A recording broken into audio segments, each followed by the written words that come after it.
Bismillahirrahmanirrahim. Assalamualaikum warahmatullahi wabarakatuh. Baiklah anak-anakku sekalian, alhamdulillah pada kesempatan kali ini kita masih dapat diberikan kesehatan oleh Allah Subhanahu wa taala dan senantiasa mendapatkan perlindungan dari Allah Subhanahu wa taala. Pada kesempatan kali ini Bapak akan membahas tentang menghindari minuman keras, judi, dan narkoba ya. Ini materi di bab kedua tentang bab kedua untuk kelas 8 ya. Dengan judul besar adalah menghindari minuman keras, judi, dan pertengkaran. Kali ini Bapak mengambil materi dari SMPN 21 Purworejo SCH-ID. Pertama, kita akan membahas tentang minuman keras. Khamr adalah minuman yang memabukkan atau minuman keras atau miras. Orang yang mengkonsumsi khamr dapat menyebabkan akalnya tertutup sehingga tidak dapat mengingat siapa dirinya sendiri karena dia dalam keadaan mabuk.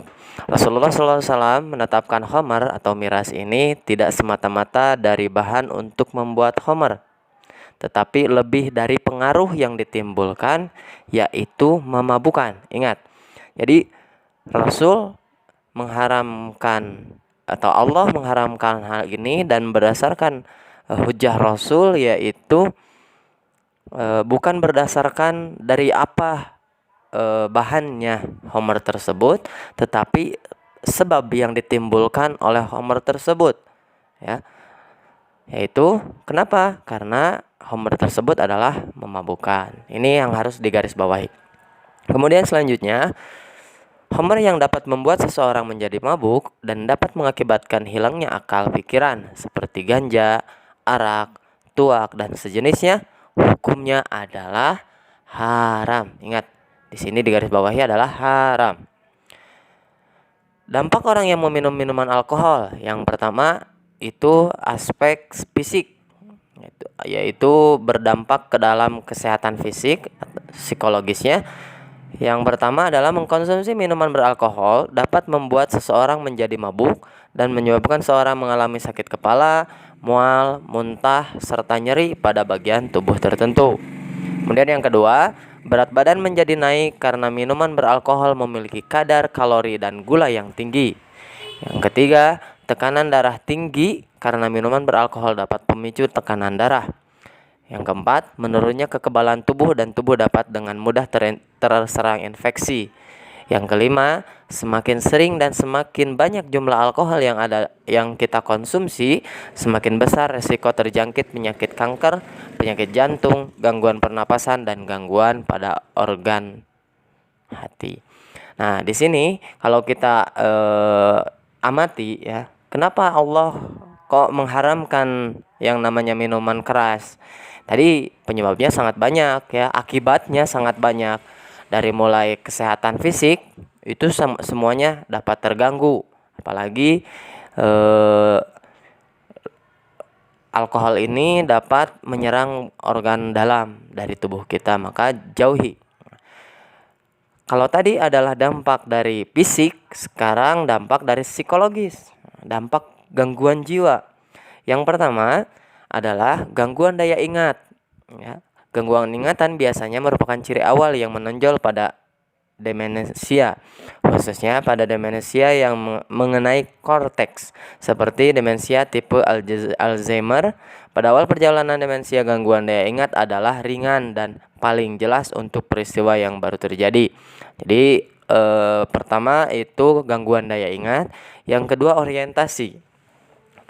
Artinya, karena daya ingat adalah penting untuk orientasi terhadap orang, waktu dan tempat orientasi dapat terganggu secara progresif selama perjalanan penyakit demensia. Yang ketiga, gangguan bahasa. Proses demensia mengenai korteks, terutama demensia tipe Alzheimer dan demensia vaskular, dapat mempengaruhi kemampuan berbahasa pasien. Kesulitan berbahasa ditandai oleh cara berkata yang samar-samar, stereotipik, tidak tepat, atau berputar-putar. Artinya ketika seseorang terpengaruh minum minuman keras atau alkohol itu perkataannya tidak jelas, ya. Itu karena kenapa? Karena dia memiliki gangguan bahasa tadi. Yang keempat adalah perubahan kepribadian. Nah, ini yang lebih parah. Perubahan kepribadian merupakan gambaran yang paling mengganggu bagi keluarga pasien yang terkena. Pasien demensia mempunyai warga paranoid, tuh kan. Kemudian yang terakhir adalah psikosis. Itu 20-30% yang terkena alkohol ini itu dapat waham. Artinya waham itu gangguan ingatan, gangguan terhadap daya ingat, ya. Terutama dengan sifatnya nanti akan muncul paranoid dan sistematik. Nah, di sini ada beberapa cara yang menjelaskan tentang cara untuk menghindari dari yang namanya minum-minuman keras dan pertengkaran. Yang pertama, mendekatkan diri kepada Allah, menjaga diri kita dari hal-hal yang sekiranya merusak dan tidak berguna. Kemudian dapat membedakan mana yang boleh dilakukan dan mana yang tidak boleh dilakukan, menanamkan sifat yang baik dan memberi contoh yang baik kepada anggota keluarga agar tidak terjerumus pada minuman keras dan pergaulan yang tidak wajar. Itu materi yang pertama tentang minuman keras. Yang kedua itu adalah materi tentang judi. Nah, sebagaimana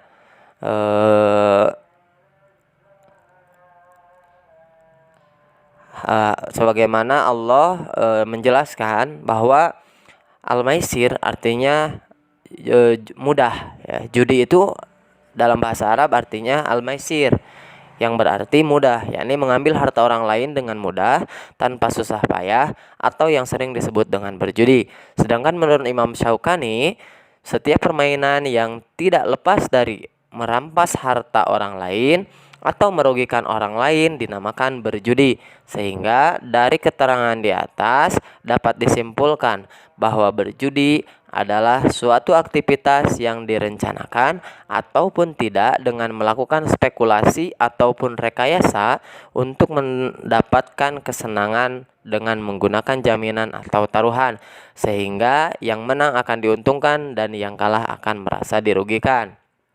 Nah, di sini ada beberapa dampak negatif dari perjudian bagi kehidupan pribadi dan sosial. Yang pertama adalah berjudi termasuk perbuatan setan yang dapat merugikan pribadi dan orang lain. Yang kedua, dapat merugikan ekonomi karena ketidakpastian usaha yang mereka lakukan dan dapat menimbulkan permusuhan dan kedengkian. Yang ketiga, dapat menyebabkan kelalaian dalam melaksanakan kewajiban. Yang keempat, tertutupnya kepekaan rasa manusiawi dan hilangnya rasa malu dan kasih sayang sesama manusia. Yang kelima, seseorang menjadi malas bekerja sehingga dapat melakukan perbuatan yang dilarang agama. Yang keenam, dapat menghancurkan kestabilan, kerukunan, dan keharmonisan keluarga. Dan yang terakhir adalah dapat menimbulkan kesedihan dan penyesalan di kemudian hari. Nah, kemudian ada beberapa cara untuk menghindari perbuatan judi, antara lain: 1. Senantiasa beramar ma'ruf nahi mungkar di setiap kesempatan, mensosialisasikan dengan jelas tentang bahaya judi. 3. Menindak secara tegas para pelaku perjudian oleh aparat yang berwenang. Yang keempat, berusaha menghindari pergaulan dengan berjudi dan lebih banyak bergaul dengan orang-orang yang jelas baik. Kemudian yang selanjutnya, senantiasa berusaha mencari rezeki yang halal dan qanaah akan pemberian Allah Subhanahu wa taala.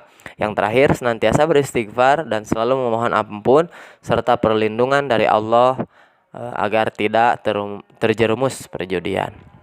Hikmah dari menghindari perjudian adalah: 1. Dapat beristiqomah menjalankan tanggung jawab yang diemban dalam kaitannya dengan Allah Subhanahu wa taala maupun sesama manusia.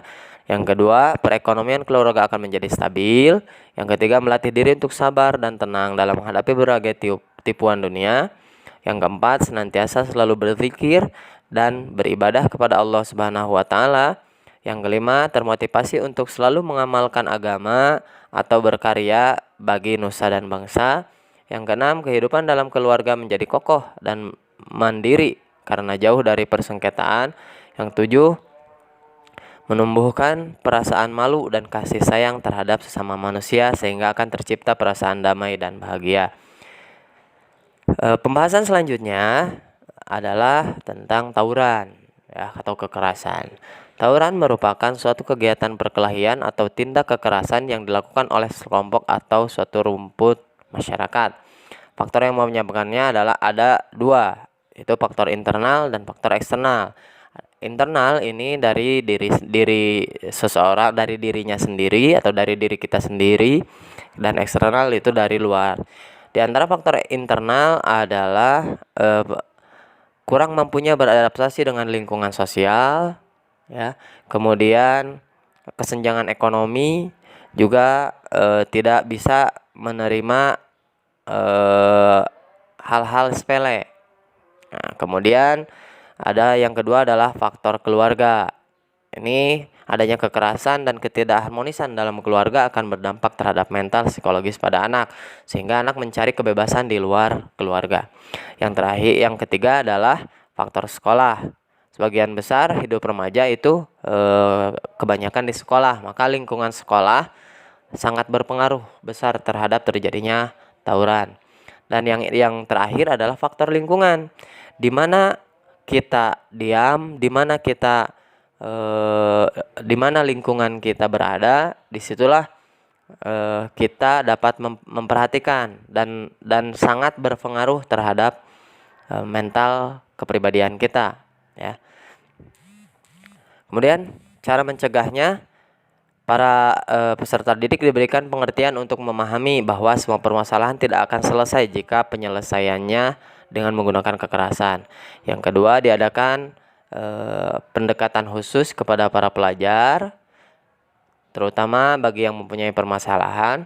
Yang ketiga, ilmu bela diri penggunaannya untuk menyelamatkan orang dan bukan untuk menyakiti orang lain. Memberikan pelajaran ilmu sosial budaya agar bermanfaat untuk pelajar dalam menempatkan diri di lingkungan masyarakat. Yang terakhir adalah memberikan sanksi yang tegas untuk pelaku tindak kekerasan. Mungkin itulah pembahasan tentang menghindari minuman keras, judi, dan pertengkaran, ya. Ini artinya pembahasan kita dicukupkan sekian. Tapi sebelumnya, untuk sama-sama membangun channel ini, mari sama-sama like, komen, dan subscribe untuk sama-sama membangun channel ini agar semakin baik dan baik. Demikian yang bisa Bapak sampaikan, kurang lebihnya mohon dimaafkan. Akhirul kalam, wassalamualaikum warahmatullahi wabarakatuh.